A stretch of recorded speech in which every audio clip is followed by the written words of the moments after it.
ಚಿಹ್ನೆಗಳ 4 ಮೂಲಭೂತ ಕ್ರಿಯೆಗಳಲ್ಲಿ ಚಿಹ್ನೆಗಳ ಗುಣಾಕಾರ ಕ್ರಿಯೆಯನ್ನು ನೋಡೋಣ ಮಕ್ಕಳೇ. ಒಂದು ಸಂಖ್ಯೆಗೆ ಪ್ಲಸ್ ಇದ್ದರೆ ಮತ್ತೊಂದು ಸಂಖ್ಯೆಗೂ ಕೂಡ ಪ್ಲಸ್ ಇದ್ದರೆ ಆ ಪ್ಲಸ್ ಇರುವಂತಹ ಸಂಖ್ಯೆಗಳನ್ನೇನಾದ್ರು ಗುಣಿಸಿದ್ರೆ ಪ್ಲಸ್ ಚಿಹ್ನೆನೇ ಬರುತ್ತೆ ಅನ್ನೋದನ್ನ ನೀವು ಅರ್ಥ ಮಾಡ್ಕೊಳ್ಳಿ ಮಕ್ಕಳೇ. ಪ್ಲಸ್ ಇಂಟು ಪ್ಲಸ್, ಅರ್ಥ ಆಯ್ತಾ ಮಕ್ಕಳ? ಪ್ಲಸ್ ಇಂಟು ಪ್ಲಸ್ ಬರುತ್ತೆ. ಉದಾಹರಣೆಯನ್ನು ನೋಡೋಣ ಮಕ್ಕಳೇ. +3 ಇಂಟು +7. ಹಾಗಾದರೆ ಫಸ್ಟು ನಾವು ಚಿಹ್ನೆನ ಗುಣಿಸೋಣ ಮಕ್ಕಳೇ. ಪ್ಲಸ್ ಇಂಟು ಪ್ಲಸ್ ಬರುತ್ತೆ. 3 ಮತ್ತು 7 ಗುಣಿಸೋಣ ಮಕ್ಕಳೇ. ಈಗ 7 3 21 ಈ ರೀತಿ ಮಾಡಬೇಕು. Plus into plus 5 2 10. ನೋಡಿ ಮಕ್ಕಳೇ, 6 ಇಂಟು 3 ಅಂತ ಇದೆ. 6ರ ಚಿಹ್ನೆ ಏನೂ ಇಲ್ಲ ಅಂತಂದರೆ ಪ್ಲಸ್ ಇರುತ್ತೆ. 3ರ ಚಿಹ್ನೆ ಏನೂ ಇಲ್ಲ ಅಂದರೂ ಕೂಡ ಪ್ಲಸ್ ಇರುತ್ತೆ ಅಂತ ಅಂದ್ಕೊಳ್ಬೇಕು. ಪ್ಲಸ್ ಇಂಟು ಪ್ಲಸ್ಸೇ ಇದೆ, ಹಾಗಾಗಿ ಪ್ಲಸ್ಸನ್ನು ಬೇಕಿದ್ರೆ ಬಿಡ್ಬೋದು. 6 3 18 ಮಕ್ಕಳೇ. 18ರ ಚಿಹ್ನೆ ಏನೂ ಇಲ್ಲ ಅಂದರೆ ಪ್ಲಸ್ ಇರುತ್ತೆ. ಹಾಗೆಯೇ ಪ್ಲಸ್ ಇಂಟು ಮೈನಸ್ ನೋಡೋಣ ಮಕ್ಕಳೇ. ಒಂದು ಸಂಖ್ಯೆಗೆ ಪ್ಲಸ್ ಇದ್ದರೆ ಮತ್ತೊಂದು ಸಂಖ್ಯೆಗೆ ಮೈನಸ್ ಇದ್ದರೆ ಅವೆರಡನ್ನ ಗುಣಿಸಿದ್ರೆ ಪ್ಲಸ್ ಇಂಟು ಮೈನಸ್ ಮಾಡಿದ್ರೆ ಮೈನಸ್ಸೇ ಬರುತ್ತೆ. ಉದಾಹರಣೆ ನೋಡಿ ಮಕ್ಕಳೇ. 3ರ ಚಿಹ್ನೆ ಪ್ಲಸ್ ಇದೆ, 4ರ ಚಿಹ್ನೆ ಮೈನಸ್ ಇದೆ. ಪ್ಲಸ್ ಇಂಟು ಮೈನಸ್ ಬರುತ್ತೆ. 4 3 12.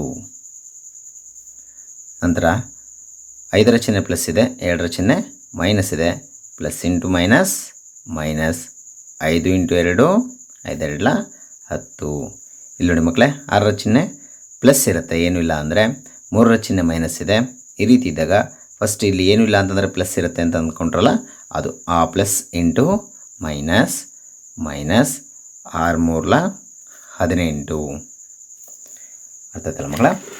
ಈಗ ಮೈನಸ್ಸು ಮತ್ತು ಮೈನಸ್ಸನ್ನು ನೋಡೋಣ. ಮೈನಸ್ ಇಂಟು ಮೈನಸ್ ಪ್ಲಸ್ ಆಗುತ್ತೆ ಮಕ್ಕಳೇ.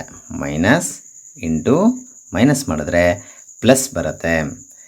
4ರ ಚಿಹ್ನೆ ಮೈನಸ್ ಇದೆ, 3ರ ಚಿಹ್ನೆನೂ ಕೂಡ ಮೈನಸ್ ಇದೆ. ಫಸ್ಟ್ ಚಿಹ್ನೆಗಳನ್ನ ಗುಣಿಸ್ಕೊಂಬಿಡಿ. ಮೈನಸ್ ಇಂಟು ಮೈನಸ್ಸು ಪ್ಲಸ್ ಆಗುತ್ತೆ. ಸಂಖ್ಯೆಗಳನ್ನ ಗುಣಿಸಿದ ನಂತರ 4 3 12. ಮೈನಸ್ ಇಂಟು ಮೈನಸ್ ಇದೆ ನೋಡಿ ಮಕ್ಕಳೇ. ಮೈನಸ್ ಇಂಟು ಮೈನಸ್ ಪ್ಲಸ್ ಆಯಿತು. 7 5 35. ನಂತರ ಮೈನಸ್ ಒಂದು ಸಂಖ್ಯೆಗೆ ಮೈನಸ್ ಇದ್ದು ಇನ್ನೊಂದು ಸಂಖ್ಯೆಗೆ ಪ್ಲಸ್ ಇದ್ದರೆ ಮೈನಸ್ ಇಂಟು ಪ್ಲಸ್ ಏನಾರು ಇತ್ತು ಅಂದರೆ ಅದಕ್ಕೂ ಚಿಹ್ನೆ ಮೈನಸ್ಸೇ ಬರುತ್ತೆ. ಒಂದು ಸಂಖ್ಯೆಗೆ 2ಕ್ಕೆ ಮೈನಸ್ ಇದೆ, 6ಕ್ಕೆ ಪ್ಲಸ್ ಇದೆ. ಮೈನಸ್ಸು ಮತ್ತು ಪ್ಲಸ್ಸನ್ನು ಗುಣಿಸಿದ್ರೆ ಏನು ಬರುತ್ತೆ ಮಕ್ಕಳ? ಮೈನಸ್ಸೇ ಬರುತ್ತೆ. 2 ಮತ್ತು 6 ಸಂಖ್ಯೆಗಳನ್ನ ಗುಣಿಸಿದ್ರೆ 12 ಉತ್ತರ ಬರುತ್ತೆ. ಮೈನಸ್ಸು ಮತ್ತು ಪ್ಲಸ್ಸನ್ನು ಗುಣಿಸಿದ್ದು ಮೈನಸ್ 4 3 12. ಇಲ್ಲಿ ನೋಡಿ, 7ರ ಚಿಹ್ನೆ ಏನೂ ಇಲ್ಲ ಅಂದರೆ ಪ್ಲಸ್ ಇರುತ್ತೆ. ಪ್ಲಸ್ ಇರುವಂತಹ ಸಂಖ್ಯೆಗೆ ಚಿಹ್ನೆ ಮೈನಸ್ ಇರುವಂಥ ಸಂಖ್ಯೆನ ಗುಣಿಸೋದಾದರೆ ಇಲ್ಲೇನೂ ಇಲ್ಲ ಅಂದರೆ ಪ್ಲಸ್ ಇರುತ್ತೆ. ಮೈನಸ್ಸು ಮತ್ತು ಈ ಪ್ಲಸ್ ಜೊತೆ ಗುಣಿಸ್ಬೇಕು ಮಕ್ಕಳೇ. ಮೈನಸ್ಸು ಪ್ಲಸ್ನ ಗುಣಿಸಿದ್ರೆ ಮೈನಸ್ ಬರುತ್ತೆ ಅಂತ ಗೊತ್ತಾಗಿದೆ. 5 ಮತ್ತು 7 ಗುಣಿಸಿದ್ರೆ 35 ಬರುತ್ತೆ.